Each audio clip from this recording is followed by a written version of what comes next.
Assalamualaikum warahmatullahi wabarakatuh. Nama saya Masfura binti Azmi. Saya akan mengulas buku yang pertama, iaitu Ibu Kita Kuat oleh Umi Bella dan Mama Mimi. Ibu, jika ada hari di mana dunia seakan menghimpitmu, ingatlah bahawa Tuhan sentiasa ada untuk mendengar setiap keluh kesahmu, dan cintanya akan memulihkan segala luka di hatimu. Petikan ini memberikan peringatan kepada para ibu bahawa kekuatan sejati datang apabila kita berserah kepada Tuhan, dan dalam kelemahan kita, Dia adalah sumber kekuatan. Buku Ibu Kita Kuat oleh Umi Bella dan Mama Mimi adalah sebuah naskah yang menggugah jiwa, khususnya buat para ibu yang berhadapan dengan cabaran besar dalam kehidupan. Penulis berkongsi perjalanan emosi, fizikal dan mental seorang ibu yang perlu mengharungi kesakitan, pengorbanan dan tanggungjawab yang tiada henti, namun tetap berdiri teguh dengan penuh ketabahan. Buku ini memberi fokus kepada kisah inspirasi dan motivasi, di mana ibu-ibu diajak untuk menyedari kekuatan dalaman mereka yang tidak pernah mereka duga. Dengan gaya bahasa yang mudah, jujur dan penuh emosi, penulis iaitu Umi Bella dan Mama Mimi berjaya menggambarkan realiti sebenar yang dihadapi oleh para ibu dalam kehidupan seharian.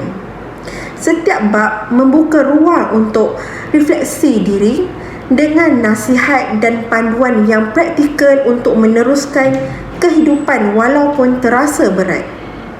Buku ini mengetengahkan bahawa kekuatan seorang ibu bukanlah datang dari fizikal semata-mata, tetapi daripada cinta, kesabaran dan tawakal kepada Tuhan.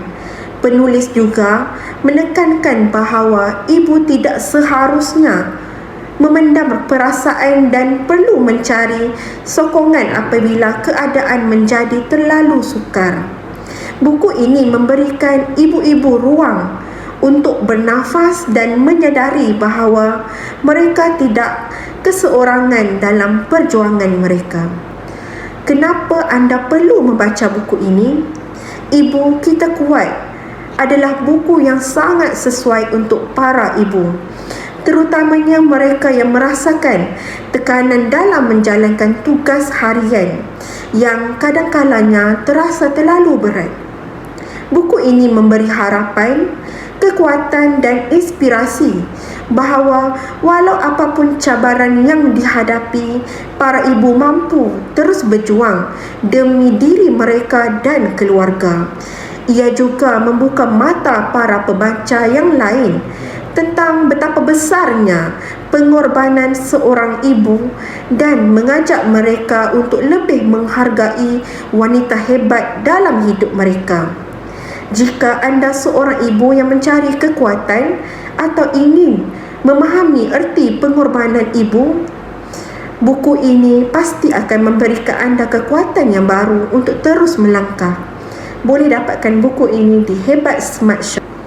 Sekarang saya akan mengulas buku yang kedua, iaitu Tuhan Aku Ingin Sembuh oleh Adeline Roslan.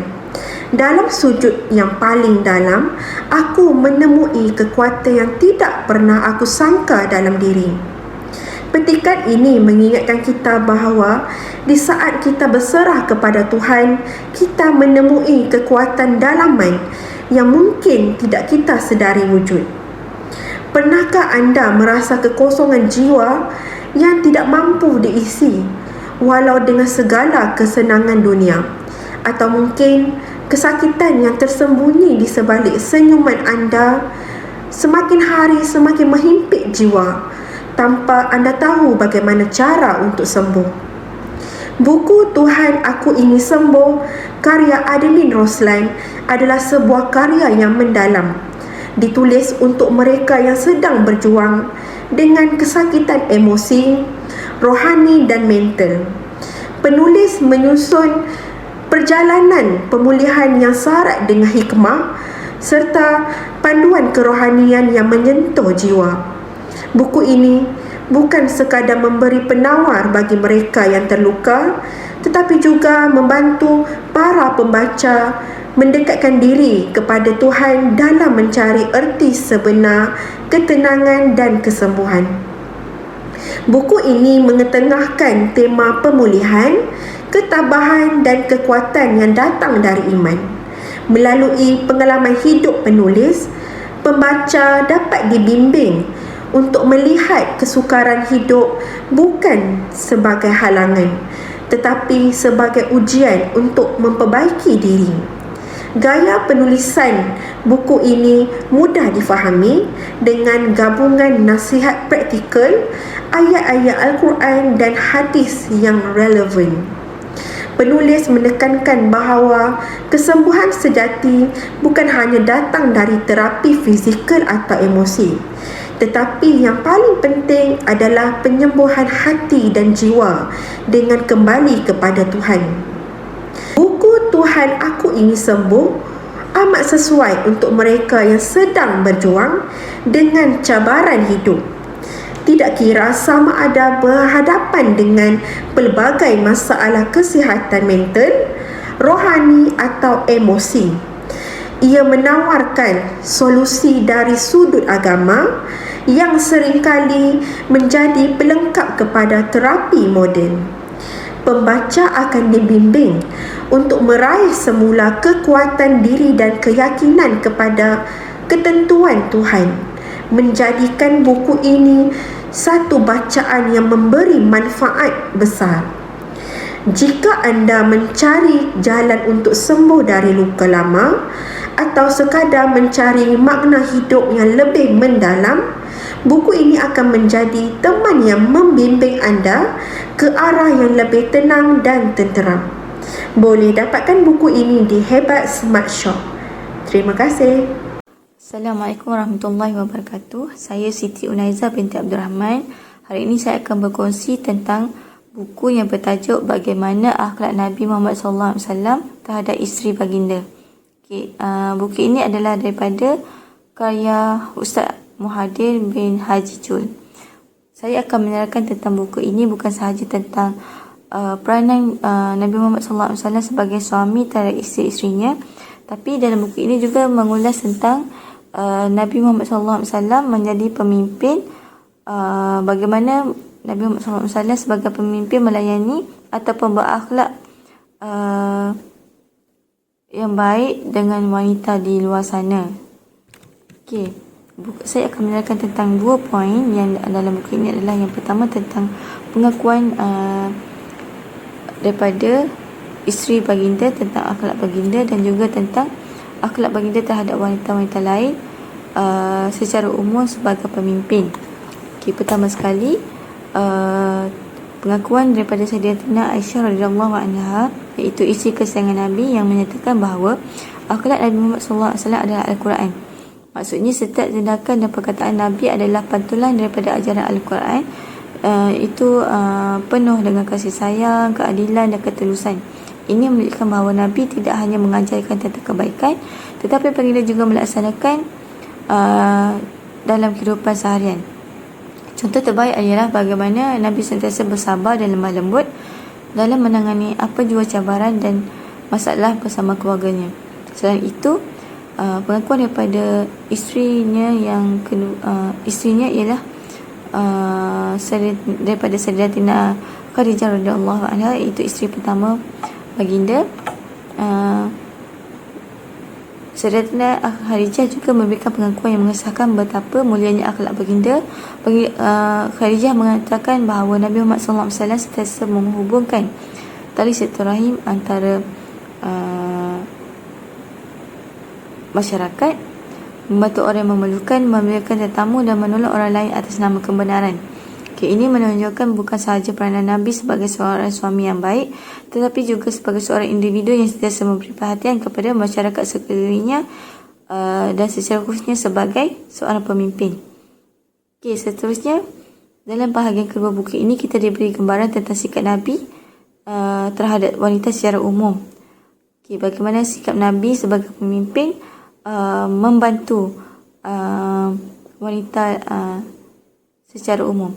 Nabi Muhammad SAW sentiasa menunjukkan rasa hormat dan kasih sayang kepada wanita. Baginda memahami perasaan kaum ibu dan isteri, memberi perhatian kepada masalah mereka dan sentiasa memastikan hak-hak wanita dilindungi. Nabi juga mengangkat martabat wanita dalam masyarakat, menjadikan mereka sebahagian penting daripada komuniti Islam. Dalam setiap tindakannya, baginda melindungi wanita dan menggalakkan lelaki untuk berlemah lembut terhadap mereka. Ini membuktikan bahawa Islam melalui contoh Nabi mengangkat kedudukan wanita ke tempat yang istimewa. Berbeza dengan cara lelaki melayani wanita sebelum kedatangan Islam pada zaman dahulu. Sebagai contoh, Nabi sentiasa mendengar dengan penuh kasih sayang dan penuh perhatian apabila wanita datang kepada baginda dalam keadaan susah ataupun datang kepada baginda dengan masalah ataupun kebimbangan. Baginda tidak pernah merendahkan atau mengabaikan perasaan mereka, malah memberikan nasihat dan pertolongan dengan penuh kasih sayang. Sikap ini adalah satu ajaran yang sangat penting kepada kita semua untuk sentiasa menghormati, memahami dan berlembut dengan wanita dalam setiap situasi. Dalam buku ini kita dapat merangkum bahawa akhlak Nabi Muhammad SAW terhadap isteri-isterinya dan wanita secara umum adalah contoh teladan yang kita harus ikuti. Buku ini mengandungi pelajaran yang sangat berharga tentang bagaimana kita boleh memperbaiki hubungan dalam keluarga dan masyarakat. Saya sangat mengesyorkan buku ini untuk mereka yang ingin mendalami akhlak Rasulullah SAW. Dapatkanlah buku ini dan hayati setiap kisah dan teladan akhlak yang disediakan dan diberikan dalam buku ini. Terima kasih. Seterusnya saya akan berkongsi tentang buku yang kedua, iaitu yang bertajuk Pesan Al-Quran buat Wanita, iaitu panduan kembali tabah melalui kalam ilahi.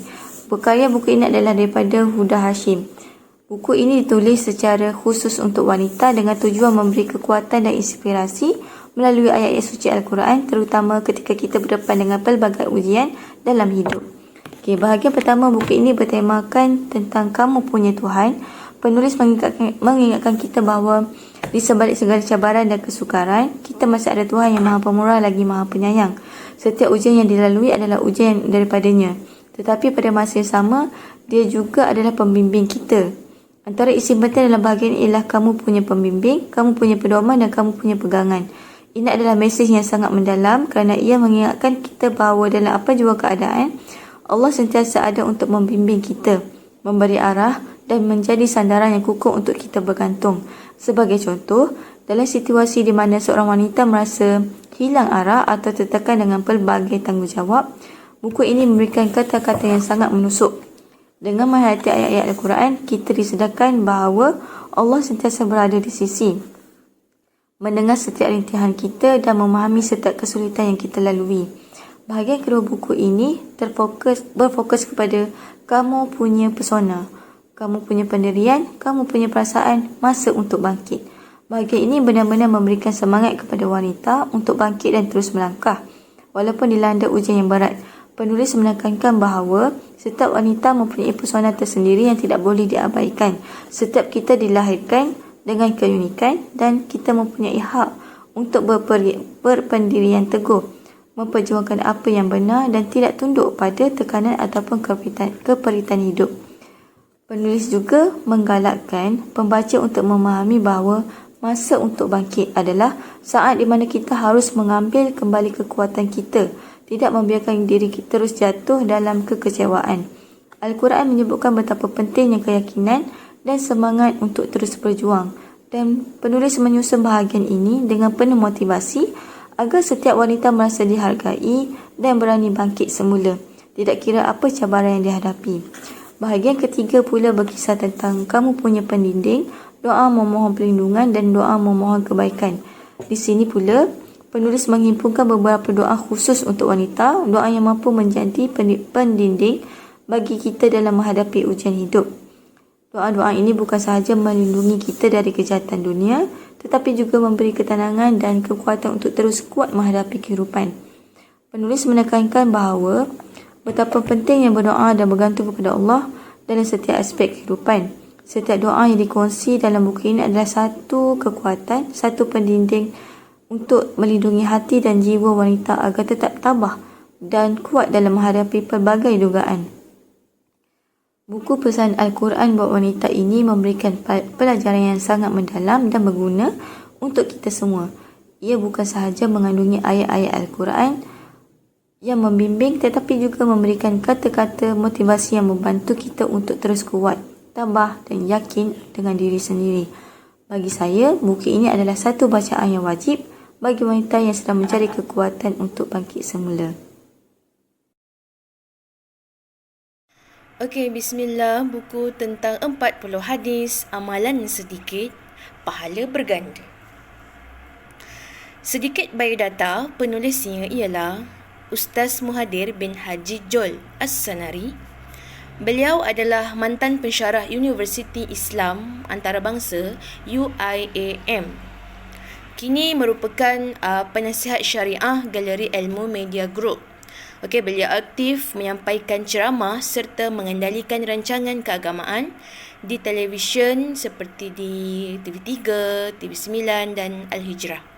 Buku ini mengumpulkan 40 hadis yang berkaitan dengan amalan dan bacaan yang mudah tetapi pahala dan ganjaran yang sangat banyak yang diberikan oleh Allah kepada sesiapa yang mengamalkannya, insya-Allah. Nak tahu tak apa amalan yang sedikit, pahala berganda tersebut?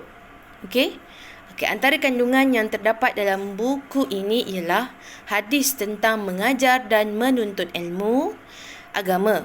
Kemudian kelebihan berwuduk, kelebihan azan, hadis tentang kelebihan membaca Al-Quran, kelebihan istighfar dan selawat dan lain-lain lagi.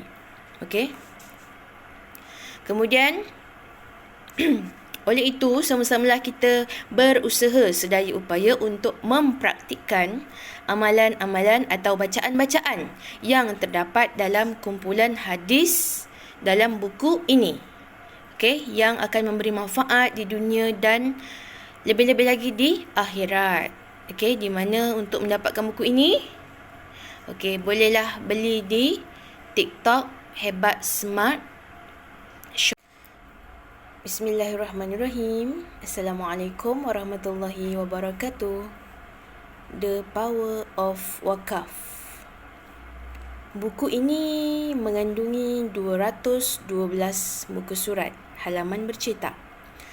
Penulisnya ialah Hasanuddin Yusof dan penerbitnya ialah Cintai Publication. Antara buku keluaran Cintai Publication ialah yang bertajuk 10 Sahabat yang Dijamin Syurga dan Sultan-Sultan Soleh di Nusantara. Apa itu wakaf?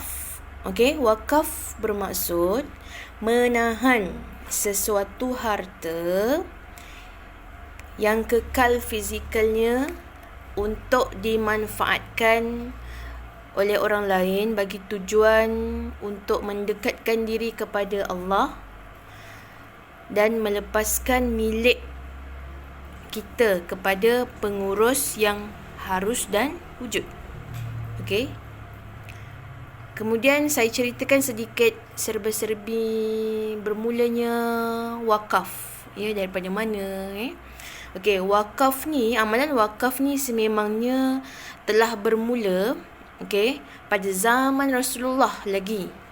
Contohnya seperti kisah sebahagian ulama berpendapat bahawa Rasulullah SAW sendiri yang memulakan amalan wakaf apabila baginda mewakafkan tanahnya untuk pembinaan sebuah masjid. Kemudian sesungguh ada satu hadis, sepotong hadis saya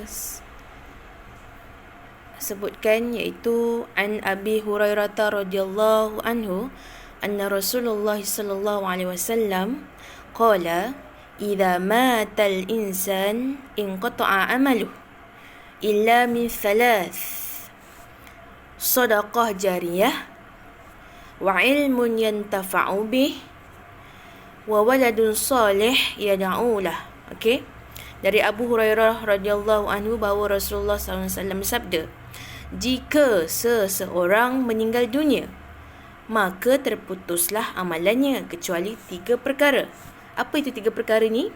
Okey, yang pertama ialah sedekah jariah, kemudian ilmu yang bermanfaat, dan yang ketiga doa anak yang soleh. Diceritakan saya nak khaskan kat sini di mana sedekah jariah dia berkaitan dengan wakaf seseorang. Okey. Wakaf ni dia lebih kepada kita infakkan sesuatu, barang milik kita kepada untuk kegunaan orang lain. Contoh kita infakkan contoh kita beli telekung banyak, kita infak kepada masjid, kita letak di sebuah masjid ataupun kita letak di mana-mana R&R. Itu dikira infak kita lah. Infak telekung untuk kegunaan orang ramai. Itu maksud singkatan untuk saya terangkan apa itu infak, untuk lebih memahami apa itu wakaf. Okey. Kemudian sebuah hadis lagi tentang sesungguhnya sedekah itu menghindarkan dari murka Allah. Kemudian akhirnya harapan saya untuk menambahkan lagi ilmu tentang amalan wakaf ini. Belilah buku ini dan semoga kita sama-sama membangkitkan kembali amalan wakaf sehingga menjadikannya satu budaya yang subur dalam masyarakat. Belilah buku ini di Hebat Smart Shop. Itu sahaja. Terima kasih. Assalamualaikum warahmatullahi wabarakatuh dan salam sejahtera. Wanita hebat, anda adalah kekuatan di sebalik setiap kejayaan. Dalam kelembutan tersembunyi keberanian yang luar biasa. Setiap hari anda hadapi cabaran dengan tabah dan tenang. Ingatlah, anda mampu mengubah dunia ini dengan kekuatan yang bermula dari hati. Teruskan melangkah dan percayalah kejayaan anda lebih dekat dari yang disangka. Hari ini, saya Nur Azlina binti Sohid ingin memperkenalkan kepada anda sebuah buku yang bertajuk Amalan Harian Wanita Bahagia dan Berjaya karya Nur Syahana Haris. Apa yang membuat buku ini begitu istimewa adalah cara ia merangkum amalan-amalan mudah yang mampu menyuburkan jiwa kita setiap hari. Ia bukan sekadar buku panduan, tetapi juga ia merupakan satu kompas untuk membantu kita menjadi wanita yang lebih kuat, tenang dan berjaya baik di dunia maupun di akhirat. Dalam buku ini, anda akan menemui pelbagai amalan harian yang mudah diikuti tetapi penuh dengan keberkatan. Ia sesuai untuk semua lapisan masyarakat, sama ada wanita berkerjaya, suri rumah maupun pelajar. Antaranya termasuklah zikir harian, doa-doa pilihan dan senarai semak ibadah mengikut waktu-waktu solat. Tidak ketinggalan juga amalan yang boleh dilakukan ketika wanita sedang dalam keadaan haid. Penulis turut memberi panduan tentang target hidup sebagai seorang wanita solehah dan isteri yang berjaya serta cara untuk mencapai kebahagiaan yang hakiki. Selain itu, saya juga ingin kongsikan bahagian daripada buku ini yang menyentuh tentang amalan surah-surah pilihan. Surah Al-Waqi'ah dan Surah Ar-Rahman misalnya adalah antara surah yang mempunyai banyak kelebihan jika diamalkan secara istiqamah. Penulis menjelaskan kebaikan setiap surah ini dan bagaimana ia boleh memberi ketenangan serta menarik rezeki dalam kehidupan kita. Bayangkan, dengan hanya membaca beberapa ayat dari Al-Quran, kita boleh mengubah hari kita menjadi lebih positif dan produktif. Lebih daripada itu, buku ini mengajak kita untuk mengamalkan konsep sedekah Al-Fatihah yang mana ia merupakan satu amalan mudah, iaitu membaca surah Al-Fatihah dengan niat untuk bersedekah. Bukan sahaja ia memberi ganjaran pahala, tetapi ia juga mampu memperbaiki hubungan kita dengan orang yang berada di sekeliling, serta menenangkan jiwa kita sendiri daripada sifat-sifat mazmumah. Mengapa buku ini penting untuk anda semua? Dalam dunia yang serba mencabar, ramai daripada kita terpaksa menghadapi tekanan hidup yang semakin meningkat. Tetapi, dengan amalan-amalan yang disarankan dalam buku ini, kita boleh mengatasi semua itu dengan lebih mudah. Buku ini mengingatkan kita bahawa kejayaan bukan sahaja datang dalam bentuk harta ataupun pencapaian dunia, tetapi juga dari kedamaian dan kebahagiaan di dalam hati kita. Oleh itu, saya mengajak anda semua untuk memiliki buku ini. Ia dipenuhi dengan panduan praktikal yang boleh diamalkan setiap hari. Bukan hanya untuk diri sendiri, tetapi ia juga boleh dijadikan hadiah yang bermakna untuk ibu, kakak atau rakan-rakan yang kita sayangi. Dengan membaca dan mengamalkan apa yang terkandung di dalam buku ini, insya-Allah anda akan menemukan jalan untuk menjadi wanita yang lebih kuat, berjaya dan yang paling penting, bahagia dunia dan akhirat. Jadi, ayo kita mulakan langkah hari ini dan jadikan setiap hari kita lebih hidup dan bermakna. Jangan lepaskan peluang untuk dapatkan buku ini di Hebat Smart Shop. Sekian, terima kasih. Assalamualaikum warahmatullahi wabarakatuh. Assalamualaikum warahmatullahi wabarakatuh dan salam sejahtera. Para wanita sekalian, setiap daripada kita pasti pernah melalui saat-saat sukar dalam kehidupan, bukan? Ada kalanya kita diuji dengan rasa putus asa, tekanan dan juga kehilangan. Namun, dalam setiap ujian itu, tersembunyi peluang untuk kita bangkit dengan lebih kuat dan tenang. Hari ini, saya, Nur Azlina binti Sohid, ingin berkongsi tentang sebuah buku yang sangat sesuai dalam membantu kita melalui fasa-fasa mencabar tersebut. Buku ini bertajuk Tahan dan Tenang, Nanti Datang Senang, hasil karya Nuraini Shahbuddin. Apa yang istimewa tentang buku ini? Buku ini menghimpunkan 40 pesan damai daripada ayat-ayat Al-Quran yang berkaitan dengan kehidupan seharian kita. Pesanan-pesanan ini bukan sekadar mengajak kita untuk bersabar, tetapi juga membimbing kita untuk mencari hikmah dalam setiap kesukaran. Ia mengingatkan kita bahawa kesenangan akan datang kepada mereka yang bersabar dan bertawakal kepada Allah Subhanahu Wa Taala. Buku ini dibahagikan kepada 5 bahagian. Setiap satunya memfokuskan kepada elemen penting dalam kehidupan. Bahagian yang pertama, beruntunglah mereka yang tetap bertahan. Hidup bukanlah bebas daripada ujian, tetapi kesabaranlah yang akan menjadikan kita lebih kuat. Dalam bab ini, penulis memberi panduan bagaimana kita boleh terus bertahan dengan sabar walaupun berhadapan dengan cabaran. Ingatlah, selepas kesukaran pasti ada kesenangan. Bahagian kedua adalah Allah, tempat terbaik untuk bersandar. Dalam setiap kesedihan, kepada siapa kita perlu mengadu? Bab ini mengingatkan kita bahawa Allah sentiasa ada untuk mendengar keluh kesah hamba-hambanya. Ibadah dan doa menjadi jalan untuk kita memperoleh ketenangan yang sebenar. Pada bahagian ketiga pula adalah kebahagiaan dalam memberi. Bab ini mengajak kita untuk memberi dengan ikhlas tanpa mengharapkan balasan. Penulis menekankan bahawa nikmat hidup bukan sekadar tentang apa yang kita terima, tetapi juga tentang apa yang kita kongsikan kepada orang lain. Seterusnya, bahagian yang keempat iaitu Allah sebaik-baik perancang. Kita sering tertanya-tanya, mengapa sesuatu perkara berlaku dalam hidup kita? Dalam bab ini, penulis mengingatkan kita untuk yakin dengan aturan Allah. Setiap kejadian berlaku dengan hikmah yang mungkin kita tidak sedar pada awalnya. Seterusnya, bahagian yang terakhir iaitu memperindah akhlak diri. Akhirnya, buku ini menekankan tentang kepentingan memperbaiki akhlak, menahan marah, berkata yang baik dan memaafkan kesalahan orang lain. Ini adalah antara perkara yang perlu diamalkan untuk mencapai kedamaian dalam hidup kita. Mengapa buku ini penting untuk anda semua?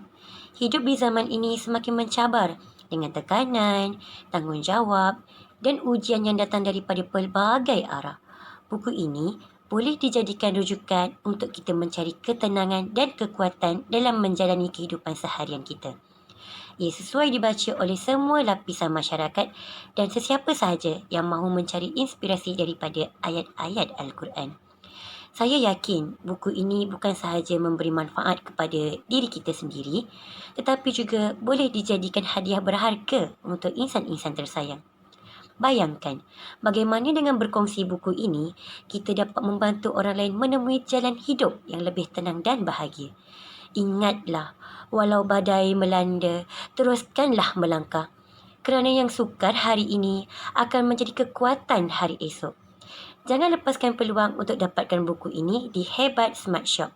Sekian, terima kasih. Assalamualaikum warahmatullahi wabarakatuh. Assalamualaikum warahmatullahi wabarakatuh.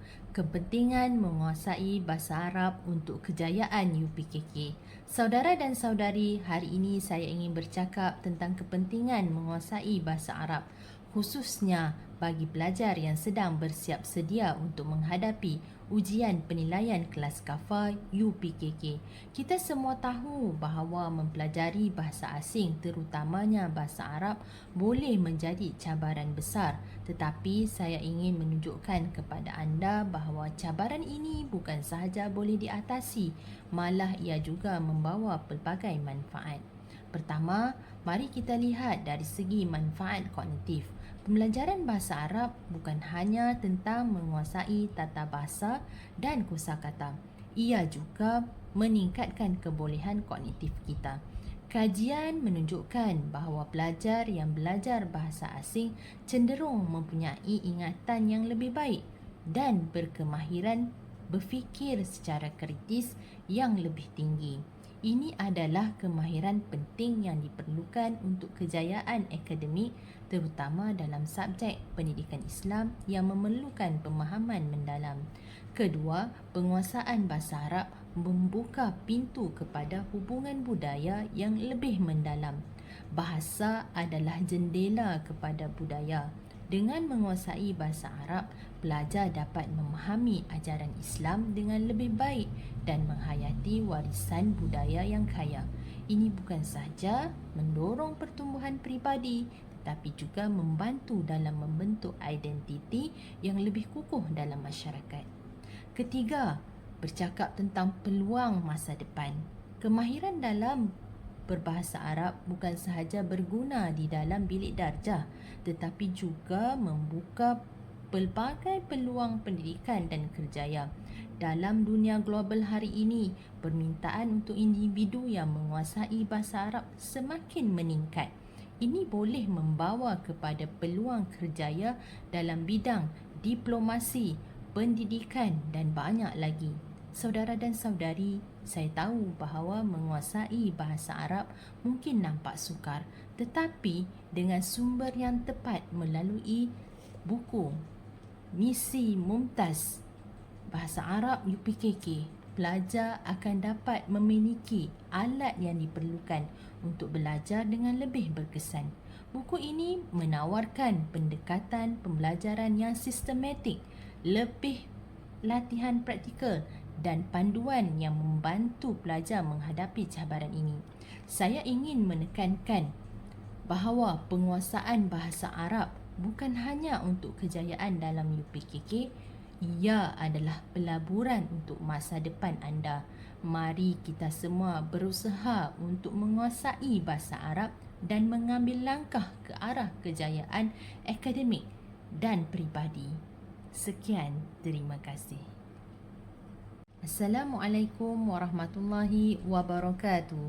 Hari ini saya ingin berbicara tentang kepentingan misi solat 5 waktu dalam memperkuatkan amalan spiritual dalam harian kita. Sebagai seorang Muslim, solat adalah tiang agama yang bukan sahaja menyatukan kita dengan Allah, tetapi juga memberikan kita pelbagai manfaat dalam kehidupan. Pertama, mari kita lihat dari segi kekuatan spiritual. Saya ingin berkongsi pengalaman peribadi saya. Terdapat masa-masa yang sukar bagi saya, di mana tekanan dan cabaran datang silih berganti. Namun, setiap kali saya menunaikan solat, saya dapat merasakan ketenangan yang mendalam. Solat bukan sahaja menjadi kewajipan, tetapi juga dia menjadi sumber kekuatan dan harapan. Ia mengukuhkan iman saya dan kebergantungan saya kepada Allah Subhanahu Wa Taala, memberikan saya juga ketenangan jiwa yang sangat saya perlukan. Kedua, solat juga membina disiplin dan tanggungjawab dalam hidup kita. Menjaga waktu solat mengajar kita untuk menjadi lebih teratur dengan menetapkan waktu tertentu untuk solat. Kita membentuk rutin harian yang membantu mengatur kehidupan. Ini adalah pelajaran berharga tentang tanggungjawab. Bukan hanya terhadap diri sendiri, tetapi juga terhadap komuniti. Dengan solat, kita mengingatkan diri kita untuk tidak mengabaikan kewajipan kita, dan ini membawa kepada kehidupan yang lebih teratur dan bermakna. Ketiga, kita tidak boleh mengabaikan kesejahteraan mental yang diperoleh melalui solat. Dalam dunia yang penuh tekanan ini, solat memberikan ruang untuk refleksi dan ketenangan. Kajian ada menunjukkan bahawa individu yang menunaikan solat secara teratur mengalami pengurangan stres dan peningkatan kesejahteraan mental. Bayangkan betapa berharganya saat-saat di mana kita dapat menenangkan fikiran dan jiwa kita, mengurangkan tekanan yang dihadapi sehari-hari. Namun, saya sedar bahawa ramai di antara kita berdepan dengan cabaran dan untuk mengekalkan amalan solat yang konsisten. Kita mungkin terlalu sibuk dengan komitmen harian atau terleka dengan rutin kehidupan kita. Oleh itu, penting untuk kita mengintegrasikan solat dalam kehidupan seharian. Buku Misi Solat 5 Waktu menawarkan panduan yang berguna untuk membantu kita membina disiplin dan menjadikan solat sebagai sebahagian yang tidak terpisah dari hidup kita. Saudara dan saudari, misi solat 5 waktu bukan sahaja tentang menunaikan kewajipan agama. Ia adalah aspek penting dalam kehidupan seorang Muslim yang memberi manfaat besar dalam kesejahteraan individu. Mari kita semua berusaha untuk memperkuatkan amalan solat kita. Bukan hanya untuk diri kita, tetapi juga untuk komuniti kita. Dengan itu, kita dapat mencapai ketenangan jiwa, disiplin dan kesejahteraan mental yang kita semua impikan. Sekian, terima kasih.